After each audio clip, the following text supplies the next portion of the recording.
Mūsu nākamais temats ir par noturības spēju un nozares sagatavošanu krīzes situācijām, un runa ir par telekomunikāciju nozari. So our next speaker is from telecommunications industry, and as his company name suggests, I believe Tele2 is a company is very well known in Latvia as well. So šī uzstāšanās būs angļu valodā, tā kā mums ir eksperts no Zviedrijas, un ja jums vajag tulkošanu, tad droši ieiet tulkošanas lietotnē, izmantojot kvadrātu kodu, kas ir lielais tas kodiņš uz jūsu vārda kartes, un jūs varat tikt klāt, izvēlēties valodu, ielikt savas austiņas un klausīties. Switching back to English now. Karl-Erik Svedin is joining us today. He was planned to be on this stage physically, but due to health issues, minor issues, I hope, he's joining in Zoom environment. So, Karl, can you hear me? Yeah, I can hear you perfectly well. Can you hear me? Yes, loud and clear. So, I believe we are ready to start. We see you, and let's kick off. Yeah, do you also see my presentation? Yeah, I think, it's a mountainous landscape, if it's your slide. Yeah, it is. Perfect. Okay. Thank you for having me. It's a pleasure to be talking to you all. I'm very, very sorry that I couldn't join you in person. I was really looking forward to it, but as life goes, everything isn't up for planning in advance. So we just have to do the best of the situation. So I'm going to talk to you about building a resilient telecom sector for handling the ultimate crisis. First off, I'm going to talk a little bit about myself.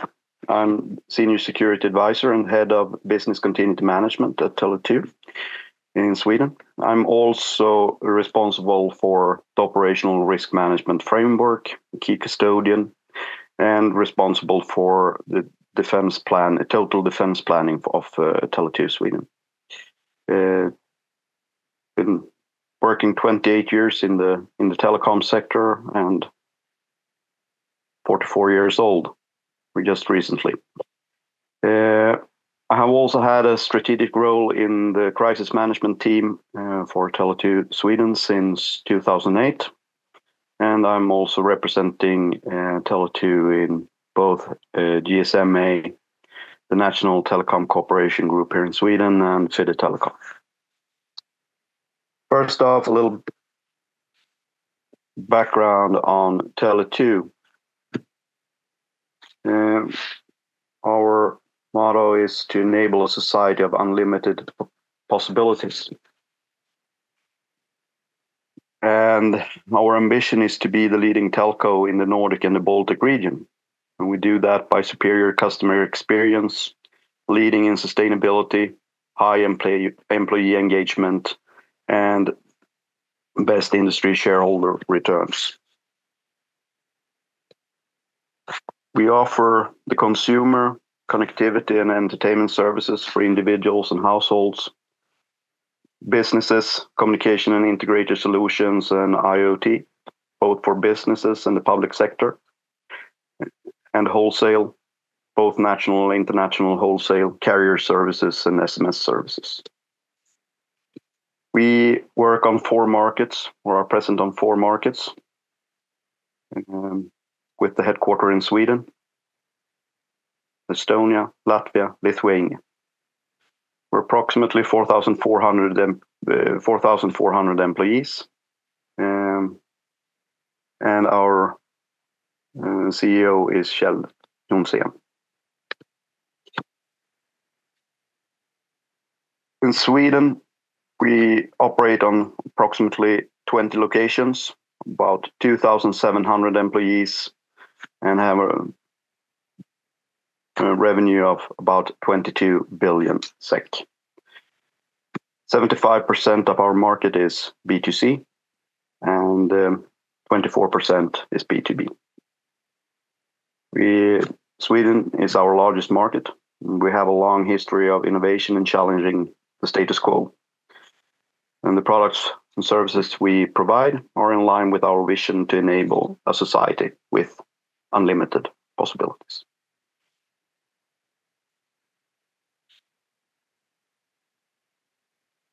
We also deliver to a lot of different B2B customers in all sectors of society in Sweden. And that's what we're coming back to when we're talking about society critical.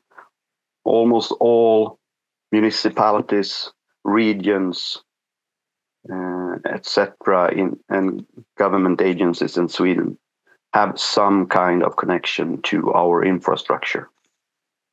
I'm coming back to that. In the Baltics, we operate under these names: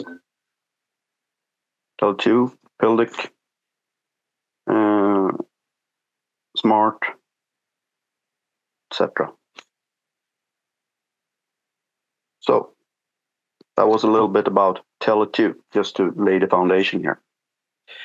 But we're talking about today securing critical infrastructure and securing the most important things in a society to make sure that everyday work or everyday life just works, to make sure that we have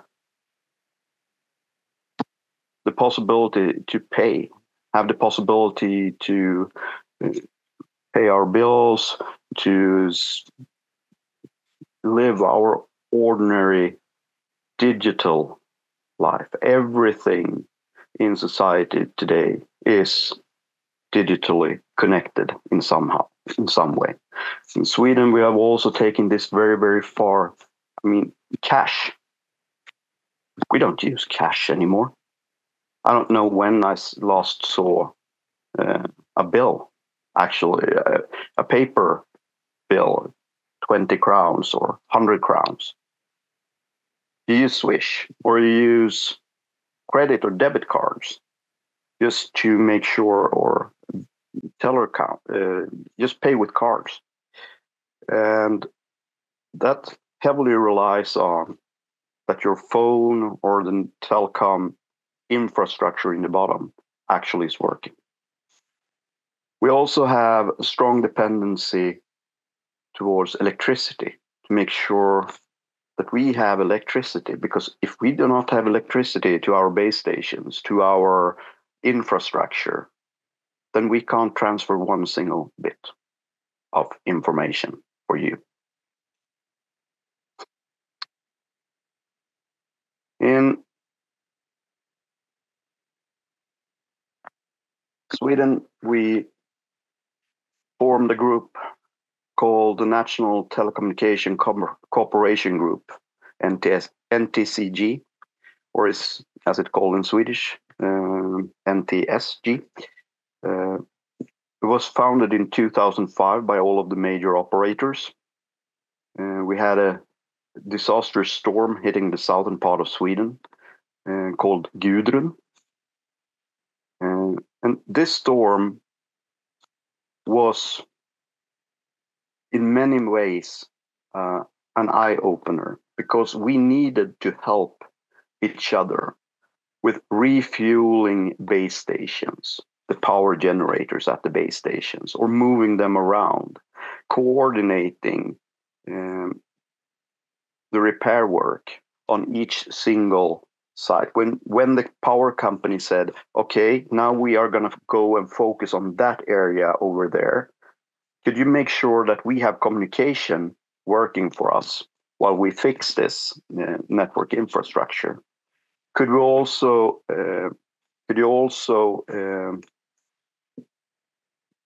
maybe help us go into that area over there and prepare that, because we're going there next? That was what the power company said. And we went there, we did our part, and they repaired the electricity, and we could then move our spare generators to another area. And we also helped each other on the operator side to actually refuel all of these power generators. The National Telecommunications Cooperation Group, I will dig even further into that group in a short while here in the presentation. But one of the main things that we have done is that we meet 4 times per year in meetings, have 3 days of physical meetings per year. So 4 digital meetings, 3 physical meetings, or 3 physical meeting days every year, where we get together and get to know each other. So 19 years with, it's not that many persons that have been exchanged in this group, have given us a very solid foundation to stand on, to actually work together to bring network connectivity and other things up and running. This will also be regulated in law from May 2024. That's 1 month away from right now, where all of the major operators will have to be part of this. Even though we are that right now, there could be some circumstances when going into a conflict, for instance, that maybe do not have the resources as a publicly traded company to join, but then it will be put into law to make sure that we all participate and cooperate together. Another forum we are using, checking the time here, is Telecom, which was founded by Tele2 and Telia, or on our initiative back in 2015, which is a forum for information sharing regarding cybersecurity in the telecom sector. All of the major operators and some part of the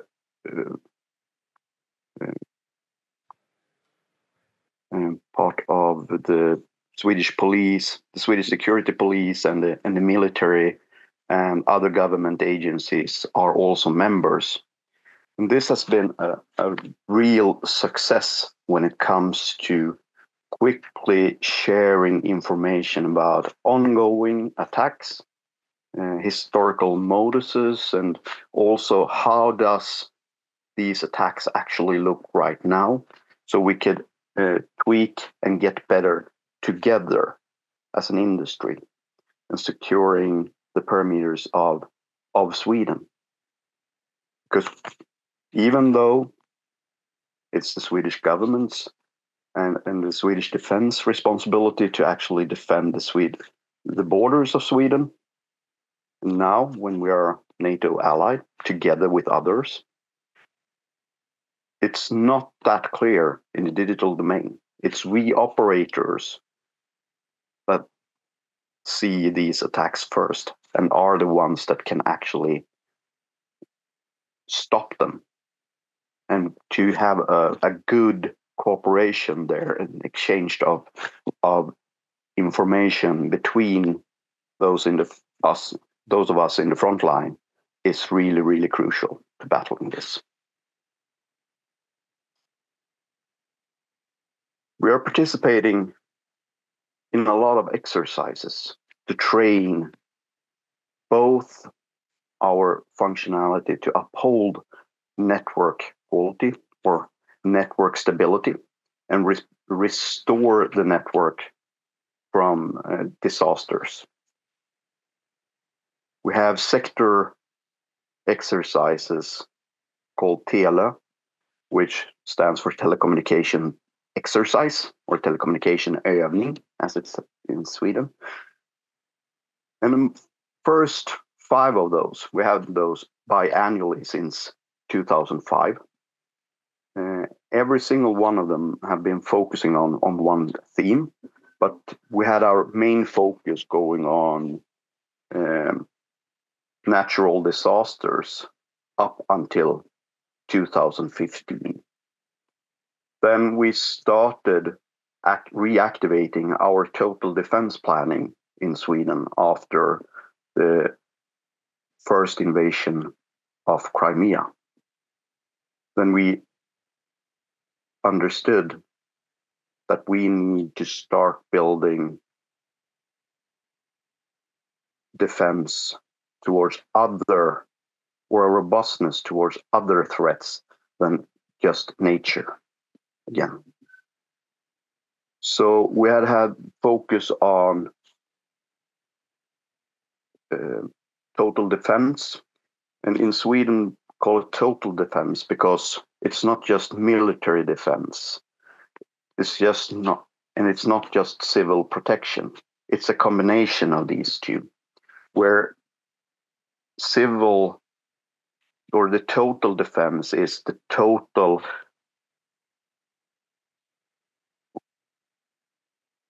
whole society's collaboration and resistance towards an armed enemy. How we as a society come together and everyone has their task to do to make sure that we protect everything that is of our most precious to the uttermost. So we focused on Tele 15, Tele 17, 19 on total defense. And in 22, we had a short break there for pandemics. Then we also started looking at cyber, and we needed to take a step back because since we had 3 exercises only focusing on total defense, we also wanted to see, can we still, we have to train on natural disasters also. So Tele 22 had that also as a part, a couple of storms and real good disasters. When we're looking at information security, we have a couple of national exercises. Should have had one in 21, but that was cancelled due to Corona. And I also would like to mention Locked Shields, which is a very heartful or warm memory for me. I was participating in Locked Shields both 22 and 23. We'll be participating in Locked Shields 24 here in the upcoming month. And last year I was part of the Swedish Icelandic team, and we won the competition or the exercise. And it was a marvelous experience. Really, really, really good to see how we could take roughly 110 people that almost none of them had met earlier, put them in the same facility and work together towards one common goal and really, really make this work. We didn't give the red team a single chance to attack us successfully almost. It was a great success, and it was very good cooperation between the Swedes and the Icelandic persons in the team, and it was a marvelous experience. We also have another kind of sector drill, which is the cyber defense exercise, which is Sweden only for the operators, where we had the first one of these last year, where we had technical training on MISP and trying to share information between the operators. And it was good success on that, and we have taken that to actually build up a MISP community for the operators in Sweden.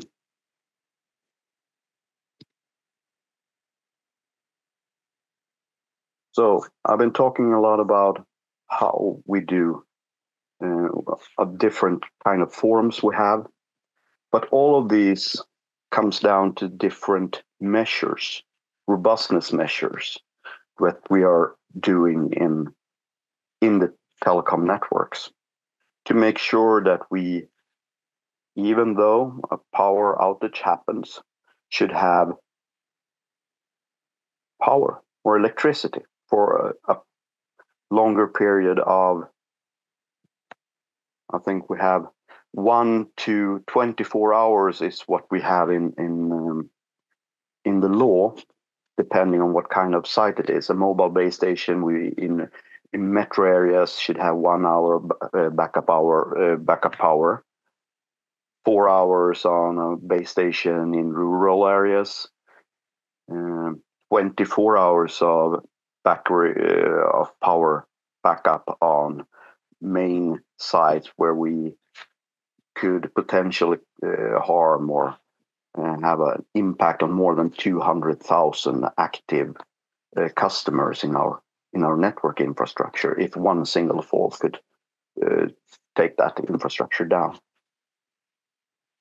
that will lead. So what we have done during the last 8 years since we restarted the total defense planning is to look at where can we actually make things better by not paying that much. Try to take the low fruits. And one of those things is to actually identify certain critical areas where we have had a lot of major power outages, for instance. So on the island of Gotland, we have had a project running for 2 years where we have built 10-day reserve power on the whole of the telecom network infrastructure on the island. So that would work flawlessly, even though we lose power. So people should still be able to call, because that's one of the most critical things when it comes to contacting. You need to be able to contact your old mom or your sister or your wife or your husband to make sure that you just tell them that you are feeling all right. Another thing we also are doing is portable base stations. If disaster strikes in an area, we have prepared base stations that we could move out and put into place at a very, very with very quick response times. We're also working a lot with the NRA, PTS, Post- och telestyrelsen. We are working together with them in all of these questions on how to make sure that we have a trained and proper war organization.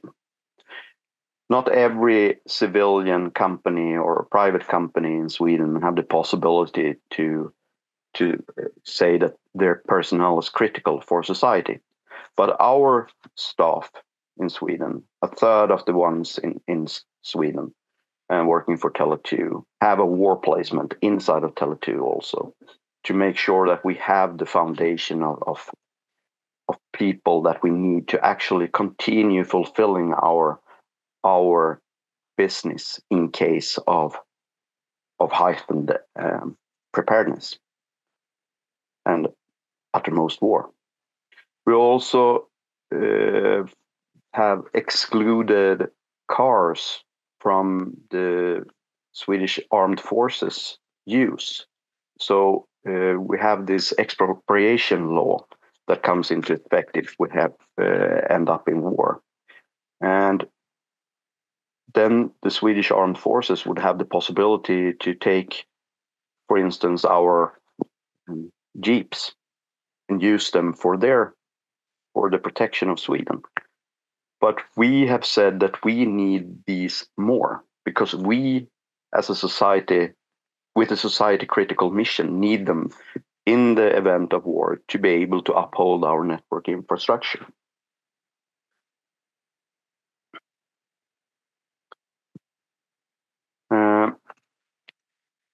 We also are looking at a lot of different corporations together here with the other operators when it comes to scenarios, for instance.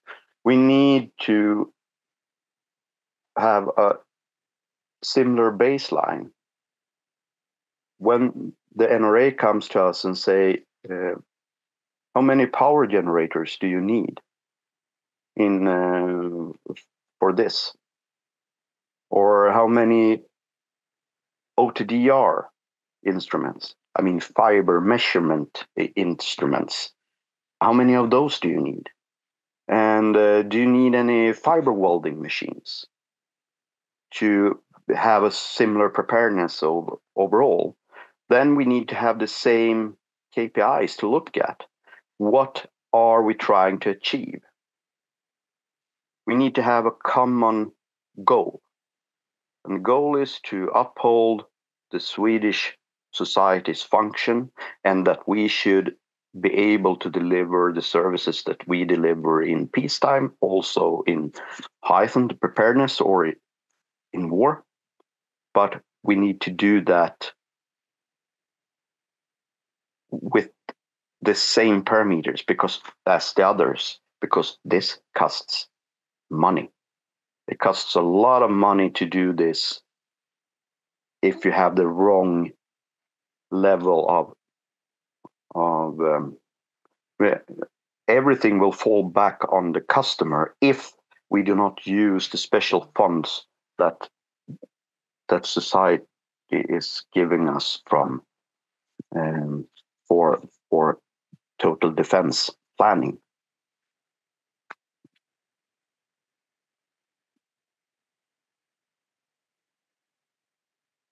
Another thing that I would like to talk about when I have the opportunity is the cybersecurity scene.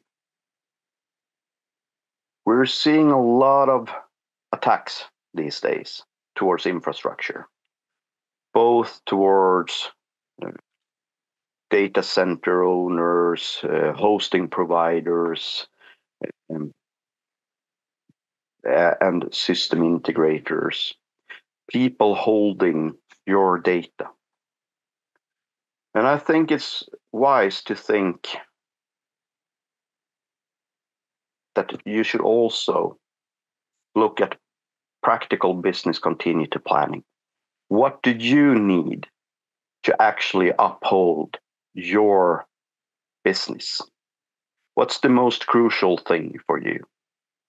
And if you put that data in the cloud, if the system into the cloud, then don't be afraid to put